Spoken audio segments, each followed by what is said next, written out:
عليكم ورحمة الله تعالى وبركاته. maanta waxaan joognaa London khaas ahaaneed Westfield. waxaa marti noo ah qoraaga weyn Muxyidiin Xuseen Ciid oo aan maanta kala sheekaysan doono buugii iyo qoraagii iyo siduu u soo daabacay. haddana buugii ayaan u sii gudagalaynaa madbacadiisana magaceedu waxaa la yiraahdaa Ciid madbacad. soo dhawow. waan dhowahay aad baan ugu mahadcelinayaa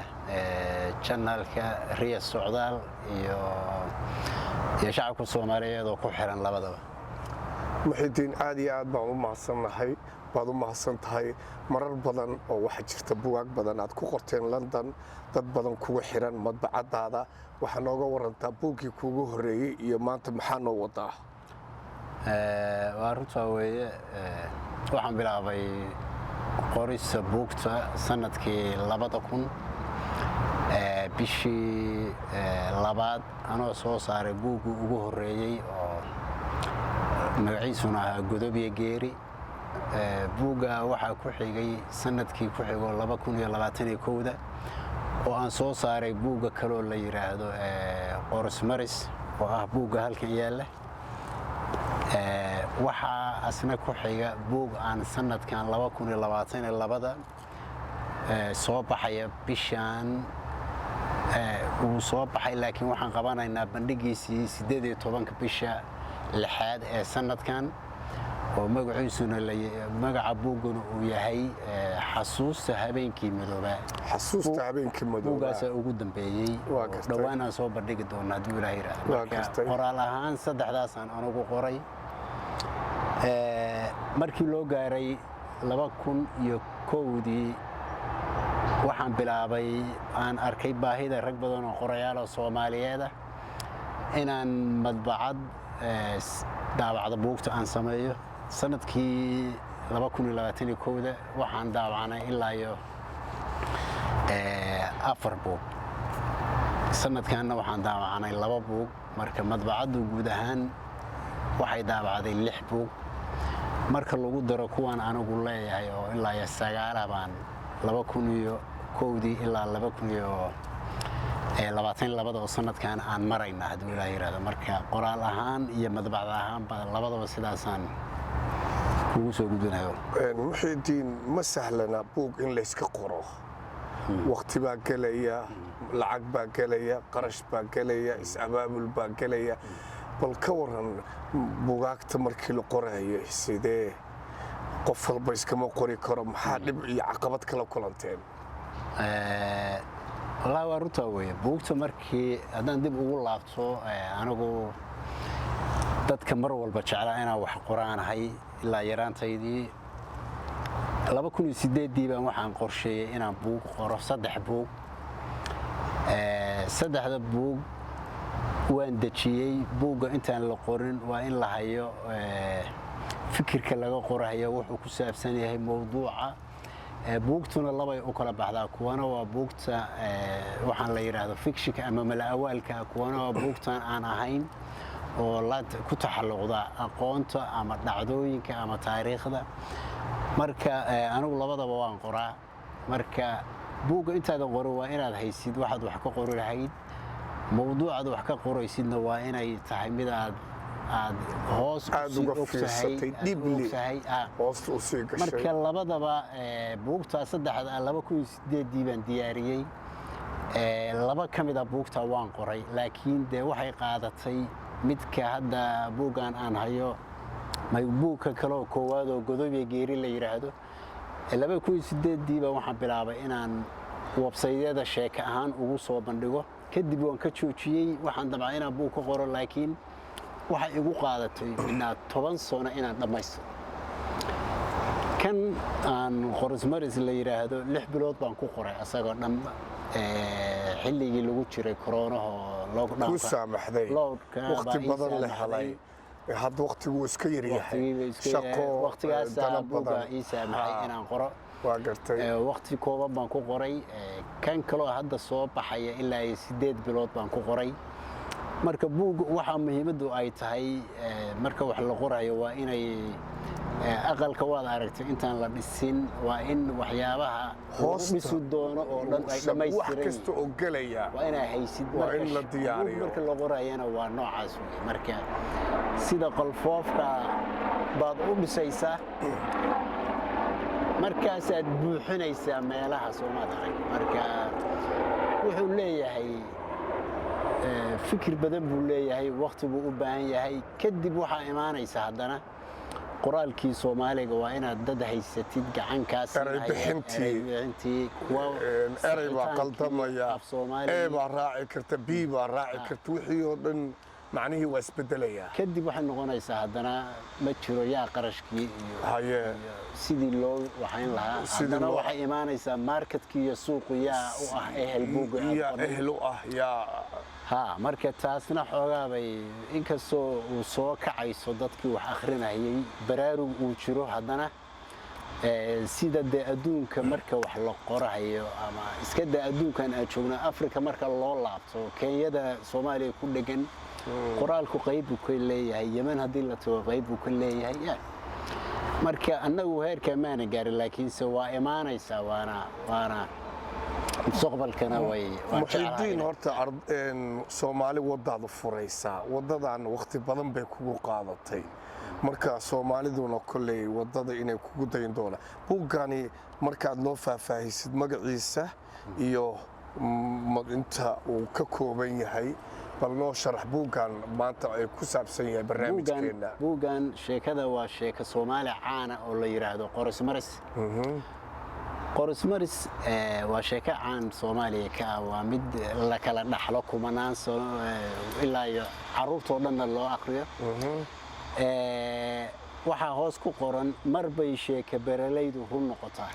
waxaad u haysatid inaysan dhici karin ama aysan jirin mar inay rumowdo mar bay run noqotaa waa buug 264 beyj weeye bog weeye sheeko ahaan marka waxaan damcay sheekadani aan lahayn oo qorismaris inaan ka kaxeeyo heerkii ay annaga noo joogto aan geeyo heer caalami ah ayna ka mid noqoto mustaqbalka sheekooyinka caalamka oo nooceeda ah sida ma aragtay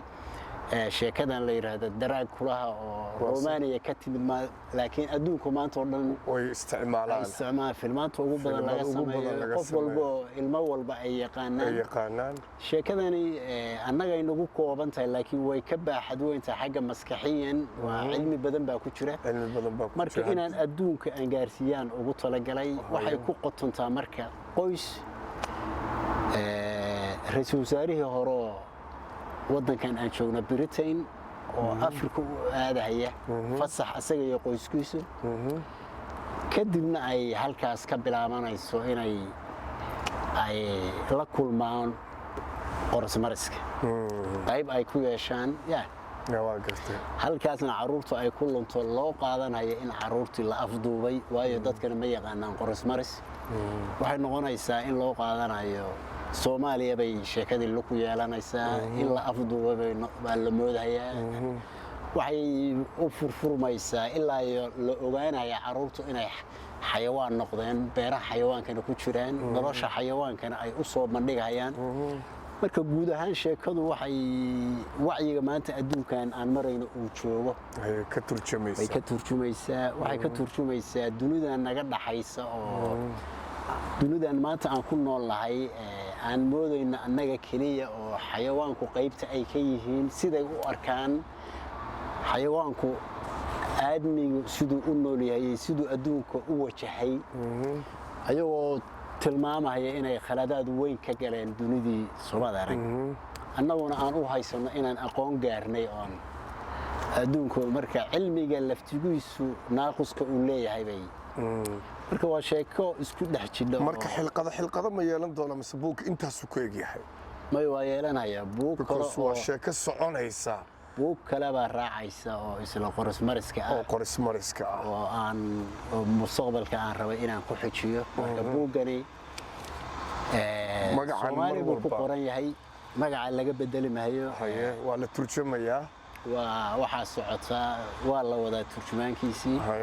la turjumayo waxaa codsaday niman baa codsaday Maraykanka jooga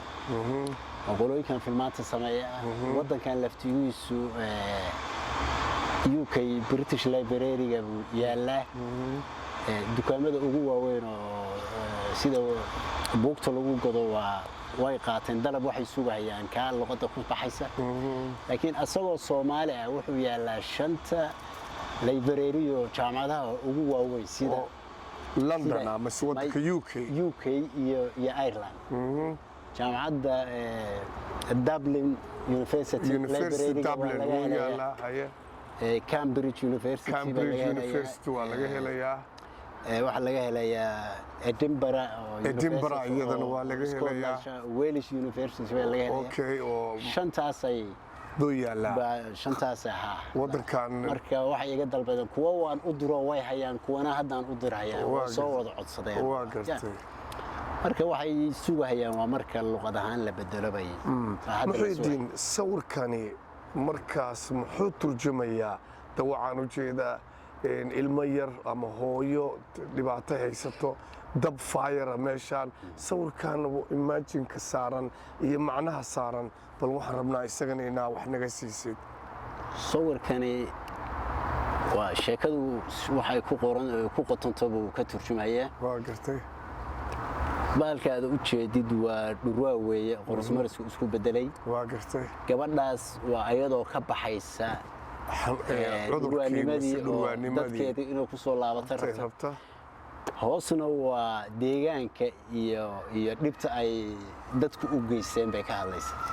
marka sheekadu intaasay buugga kan anigu haddaana magaciisa arki lahayn uu halkaas oolaan lahaa waxaan isdhihi lahaa waa buug ay reer galbeedka qoreen waa buug la diyaariyey waa buug magac fiican loo sameeyey si qaab dhismeedka artiska qoraalka macnaha ku jira marka waxaan buugga kan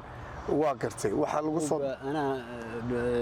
ana kofarkan ana sameeyay waa gartay madbacada ciid baa samaysay madbacada ciid ana ayada daabacday waa gartay ayada iskale marka kulli wuxuu kamid yahay sida ay dadka wax akhriya ama qorayaasha ay sawirada buugta Soomaalida kuwa ugu fiican bay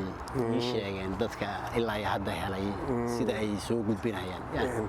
muxuudiin hawlaheena way noo sii soconayaan maalinba dadweynaha na daawanaya buug ayaan u soo gudbin doonaa dad saaxiibbaa leedahay oo kula shaqeeya baa jira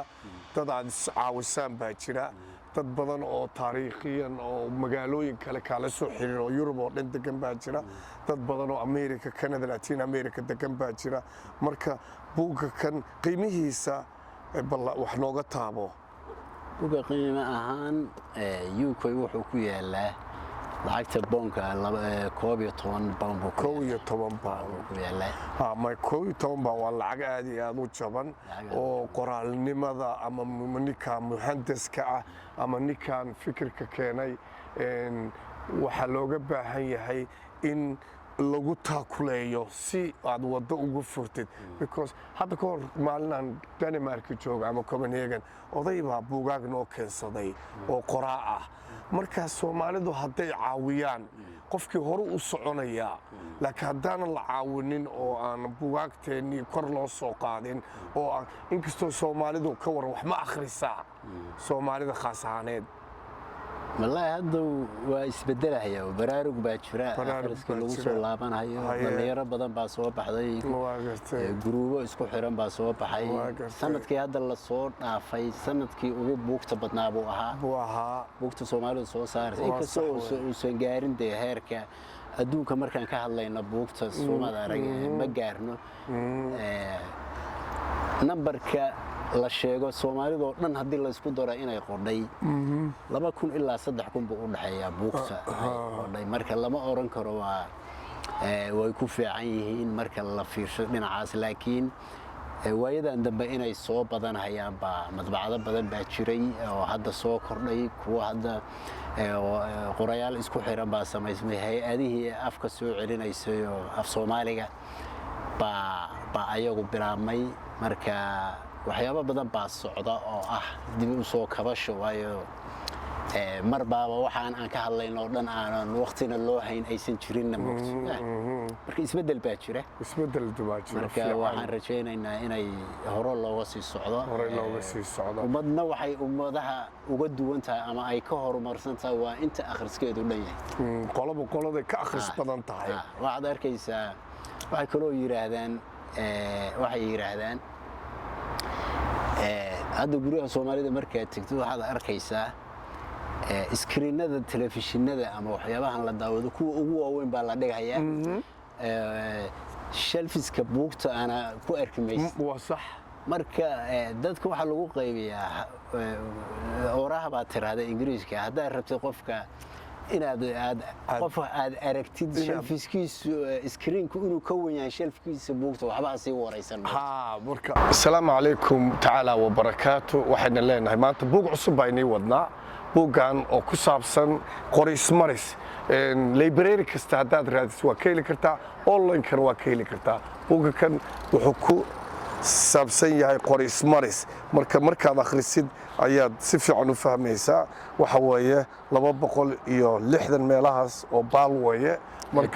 oo page weeye marka waxaan leenahay ku soo dhawaada buugga kan ku soo dhawaada marka waxaan leenahay waa buug aad iyo aad u fiican marka buugaagta aad iyo aad bay u badan tahay library-gan waad ka helaysaan online-kan waad ka helaysaan riyo socdaal ku soo dhawaada